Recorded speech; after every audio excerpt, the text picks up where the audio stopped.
ഇനി വേറൊരു കാര്യം, മദ്യത്തിന്റെ വ്യാപനം അരുത്. കാര്യം ഈ സർക്കാർ നിങ്ങൾ നമ്മളോട് ഉപദേശിക്കുകയാണ്, മദ്യം വ്യാപിപ്പിക്കും. ഇവിടെ 28 ബാറുണ്ടായിരുന്നു ശ്രീ പിണറായി വിജയൻ 2016 മുഖ്യമന്ത്രിയാവുമ്പോൾ. ഇപ്പൊ കേരളത്തിലെ ബാറിന്റെ എണ്ണത്ര 900 ചില്ലാൻ ബാറായി. കാരണം മദ്യവ്യാപനം തടയാൻ വേണ്ടിയിട്ട് 28 ബാറിൽ നിന്ന് 900 ചില്ലാൻ ബാറായിട്ട് വർദ്ധിപ്പിച്ചു. ബീവറേജസ് കോർപ്പറേഷന്റെ അല്ലല്ല, അതെന്താ അറിയോ, ഇപ്പോഴത്തെ ബാറിൽ കൂൾ ഡ്രിങ്ക്സ് അടിക്കുന്നത് മനസ്സിലായില്ലേ? 28 ബാറിൽ നിന്ന് 900 ചില്ലാൻ ബാറാക്കി കേരളത്തിൽ മദ്യം ഒഴുക്കിയ ഒരു സർക്കാരിന്റെ പ്രതിനിധികൾ വന്ന് ഞങ്ങൾക്ക് ഉപദേശം നൽകുക, മദ്യം വ്യാപിപ്പിക്കരുത്, മദ്യം വ്യാപിപ്പിക്കരുത്, മദ്യം വിഷമാണ്, മദ്യം വിഷമാണ്. ബർക്കാടി കമ്പനിയുമായി ഏർപ്പെട്ടിട്ടാണ് മുഖ്യമന്ത്രി ഇത് ചെയ്തത്. എന്തെല്ലാം ആരോപണമാണ്, എത്ര കിട്ടി അല്ലേ? ഞാൻ പറഞ്ഞുതരാം എത്ര കിട്ടിയെന്ന് ഞാൻ പറഞ്ഞുതരാം. ആദ്യമായിട്ട് ഈ പരിപാടി തുടങ്ങിയെന്നറിയോ? അതായത് 2ാം പിണറായി സർക്കാർ അധികാരത്തിൽ വന്നത് മെയ് 20. 6 മാസത്തിനകം ഇപ്പൊ എനിക്കെതിരായിട്ട് പറഞ്ഞ ഇവിടുത്തെ party secretary M V Govindan excise മന്ത്രിയാണ്. ആദ്യത്തെ നോട്ടാണ്, ഗണ്യ കാണുക. അന്നത്തെ എക്സൈസ് മന്ത്രി പറയാൻ, ബർക്കാടി ഇന്ത്യ, SDF ഇൻഡസ്ട്രീസ് എന്നിവ നൽകിയ അപേക്ഷകളും സമാനമായ മറ്റ് അപേക്ഷകളും ഒരുമിപ്പിച്ച് ഖണ്ഡികയിൽ പറഞ്ഞത് പ്രകാരം വീര്യം കുറഞ്ഞ മദ്യത്തിന് വ്യക്തമായ നിർവചനം നൽകി വിശദമായ റിപ്പോർട്ട് അടിയന്തരമായി സമർപ്പിക്കുക. ആരാണ് ബർക്കാടി കമ്പനിയായിട്ട് സംസാരിച്ചത്? ആരാ ബർക്കാടി കമ്പനിയായിട്ട് ആദ്യമായി സംസാരിച്ചത്? ഇനി കേട്ടോ. അല്ലല്ല രണ്ടാമത്തെ ബർക്കാടി. രണ്ടാമത്തെ ആരോപണം എന്താ? രണ്ടാമത്തെ ആരോപണം എന്ന് പറയുന്നത്, ഈ വീര്യം കുറഞ്ഞ മദ്യം കേരളത്തിൽ ഇറങ്ങിയാൽ ഇപ്പോഴും പറഞ്ഞു യുവതലമുറയെ മുഴുവൻ നശിപ്പിച്ചു കളയും, യുവതലമുറ ഇല്ലാതാവും, അത് സ്ത്രീകളും കുട്ടികളും ആവും. 31/3/2022 ആ സർക്കാരിന്റെ മദ്യനയം, അതിലെ ഐറ്റം 25 LDF സർക്കാരിന്റെ ഉദയഭാനു കമ്മീഷന്റെ ശുപാർശയിൽ വീര്യം കുറഞ്ഞ മദ്യം പ്രോത്സാഹിപ്പിക്കാൻ ശുപാർശ ചെയ്തിട്ടുണ്ട്.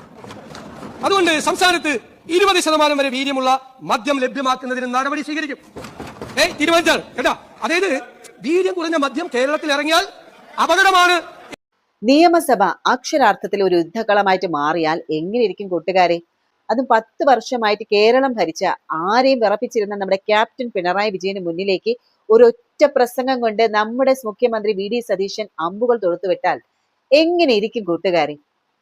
ഏതായാലും ഇന്നലെ നമ്മൾ കേരള നിയമസഭയിൽ കണ്ടത് വെറും ഒരു വാഗ്വാദമല്ല, സഭയുടെ ചരിത്രത്തിൽ ഇന്നേ വരെ കാണാത്ത തരത്തിലുള്ള തീ അണയാത്ത പോരാട്ടമായിരുന്നു. ഒരു വശത്ത് നമ്മുടെ മുൻ മുഖ്യമന്ത്രിയായിട്ടുള്ള പിണറായി വിജയൻ, അല്ലെങ്കിൽ ഇപ്പോഴത്തെ പ്രതിപക്ഷ നേതാവായിട്ടുള്ള പിണറായി വിജയനും, മറുവശത്ത് ആവനാടിയിലെ അമ്പുകളെല്ലാം ഒന്നിനു പുറകെ ഒന്നായിട്ടെടുത്ത് പ്രയോഗിച്ച നമ്മുടെ സാക്ഷാൽ മുഖ്യമന്ത്രി VD സതീശൻ. സഭയെ നിശബ്ദമാക്കിയ അദ്ദേഹത്തിന്റെ ആ മാസ് ഇംഗ്ലീഷ് ഡയലോഗും, അതിനു മുന്നിൽ നമ്മുടെ പ്രതിപക്ഷത്തിന് സംഭവിച്ച പിടച്ചിലും, ഒടുവിൽ സ്പീക്കർ തിരുവഞ്ചൂർ രാധാകൃഷ്ണൻ ഇടപെട്ട് കളി മാറ്റിയതുമായിട്ടുള്ള ആ ഒരു കൗതുക കാഴ്ചയിലേക്ക് നമുക്കൊന്ന് കണ്ണോടിക്കാം. 4-5 പ്രാവശ്യം വൈദ്യുതി ചാർജ് കൂട്ടി പാവപ്പെട്ടവന്റെ തലയിൽ വെക്കുക. ആ വൈദ്യുതി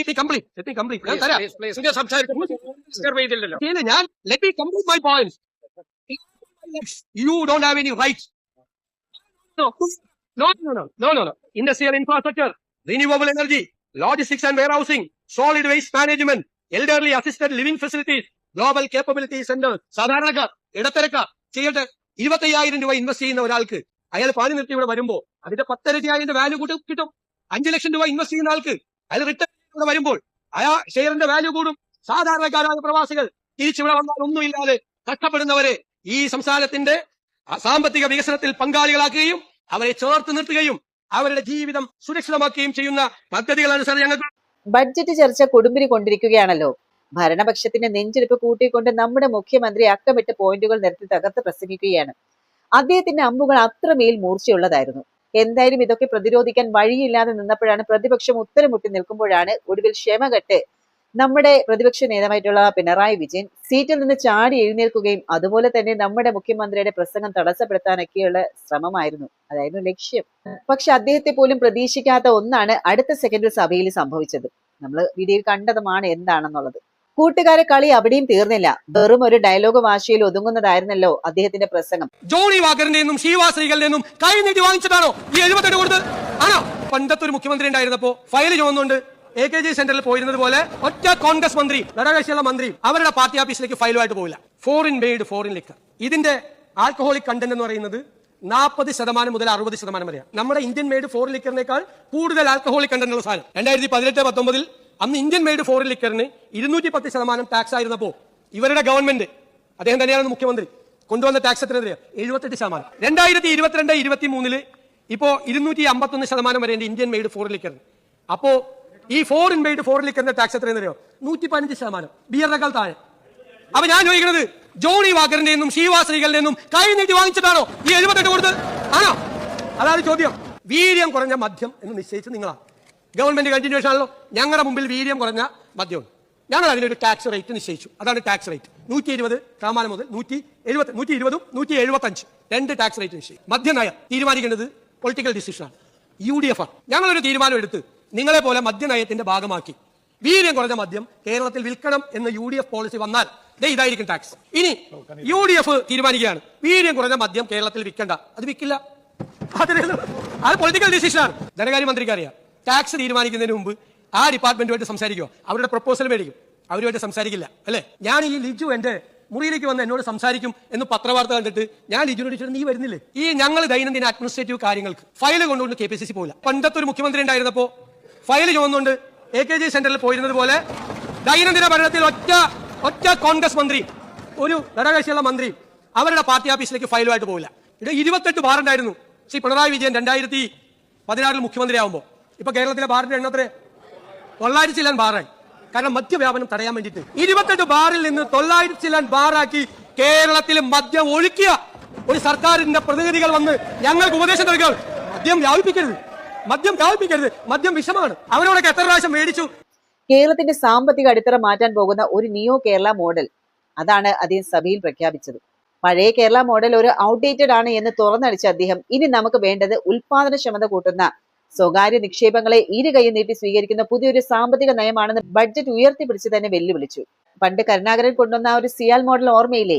അതുപോലെ സാധാരണക്കാരായിട്ടുള്ള പ്രവാസികൾക്ക് പോലും 25,000 രൂപ മുതൽ നിക്ഷേപിക്കാൻ പറ്റുന്ന പദ്ധതികൾ കൊണ്ടുവന്ന് കേരളത്തെ ഒരു ഇൻവെസ്റ്റ്മെന്റ് എക്കോണമി ആക്കി അത് മാറ്റുമെന്നാണ് നമ്മുടെ മുഖ്യമന്ത്രി പ്രഖ്യാപിച്ചിരിക്കുന്നത്. അത് മാത്രമല്ല, ഈ ഒരു സർക്കാർ ആർട്ടിഫിഷ്യൽ ഇന്റലിജൻസ് ഉപയോഗിച്ച് ഒരു ഡേറ്റ ഡ്രിവൺ ഗവേണൻസ് കൊണ്ടുവരും. വില്ലേജ് ഓഫീസിലെ കളക്ഷൻ മുതൽ GST വരുമാനം വരെ മുഖ്യമന്ത്രിയുടെ ഓഫീസിൽ നിന്ന് വിരൽ തുമ്പിൽ നിയന്ത്രിക്കാമെന്നാണ് പറയുന്നത്. നിക്ഷേപകർക്ക് ഒരു മാസത്തിനകം ക്ലിയറൻസ് ഉറപ്പാക്കുന്ന ഒരു സിസ്റ്റം. ഓപ്പറേഷൻ നടത്തിയപ്പോൾ അകത്ത് കത്രിക പോയ ഒരു സ്ത്രീയല്ലേ നിങ്ങളുടെ വീടിന്റെ മുമ്പിൽ വന്ന് സത്യാഗ്രഹം നടത്തുന്നത്? ഒന്ന് സഹായിക്കണ്ടേ? എത്ര നാളായി അവർ സമരം ജീവിക്കാൻ നിർത്തില്ല. 5 കൊല്ലം വയറ്റിൽ കത്രിക ചുമന്നുകൊണ്ട് കടന്നാൽ അവരനുഭവിച്ച വേദനയും കഷ്ടപ്പാടും ദുരിതവും ഓർക്കാൻ പറ്റില്ല. ഒരു ഫയൽ കൊണ്ടുവന്ന് ക്യാബിനറ്റിൽ കൊണ്ടുവന്ന് അവരുടെ ചികിത്സ ഞങ്ങൾ ഏറ്റെടുക്കും എന്ന് പറയാനുള്ള ഒരു മനസ്സ് കാണിക്കണ്ടേ സാറേ? ഒരു മനസ്സ് കാണിക്കണ്ടേ? ഒരു മനസ്സുണ്ടോ? ഒരു സ്ത്രീയല്ലേ? ഒരു സ്ത്രീയാണ് 5 കൊല്ലം നമ്മുടെ ആരോഗ്യ സംവിധാനത്തിന്റെ ചികിത്സാ പിഴവ് മൂലം 5 കൊല്ലം വയറ്റിൽ കത്രിയേറ്റുകൊണ്ട് നടന്നിട്ട് അവരനുഭവിക്കുന്ന വേദനയും പ്രയാസവും സങ്കടങ്ങളും മാറ്റാൻ ഒന്ന് ചെന്ന് അവരെ ഒന്ന് ചേർത്ത് പിടിച്ച് അവരോട് നിങ്ങളുടെ ചികിത്സ മുഴുവൻ ഞങ്ങൾ നോക്കും എന്ന് പറയേണ്ട ഒരു ഗവൺമെന്റ് മനസാക്ഷിയില്ലാത്ത ഗവൺമെന്റാണ്. മനസാക്ഷിയില്ലാത്ത ഗവൺമെന്റ്. സാർ, കേരളത്തിലെ ഗുരുതരമായ ഈ വിഷയം ആരോഗ്യ കേരളത്തെ രക്ഷിക്കാനുള്ള അടിയന്തരമായ നടപടികൾ സ്വീകരിക്കണം ഞാൻ അഭ്യർത്ഥിക്കും. ബഹുമാനപ്പെട്ട BJP, അതാണ് നിങ്ങളല്ല, നേതാവിടെ പ്രസംഗിച്ചപ്പോ നമ്മുടെ സുഹൃത്താണ് അദ്ദേഹം പറഞ്ഞു 63 സീറ്റുമായിട്ട് കോൺഗ്രസ് വന്നിരിക്കുകയാണ് അധികാരത്തിൽ. 63 സീറ്റ്. ഇത് തമ്മിത്തല്ലി പിളരും, പുതിയ കേരള കോൺഗ്രസ് ഉണ്ടാവുന്നൊക്കെ പറഞ്ഞു. ശരി, 3 നേതാക്കന്മാരാണ് നിങ്ങൾ ജയിച്ചു വന്നത്. നിങ്ങൾ 3 പേരും തമ്മിൽ നല്ല യോജിപ്പാണല്ലോ അല്ലേ? 2 സീനിയർ നേതാക്കന്മാര്, ഒരാൾ രണ്ടാമത്തെ ബെഞ്ചിലും ഒരാൾ 3ാമത്തെ ബെഞ്ചിലും ഇരുത്തിയിട്ടാണ് അങ്ങ് വന്ന് മുൻസീറ്റിലിരിക്കുന്നത്. ഭയങ്കര യോജിപ്പായതുകൊണ്ടാണല്ലോ.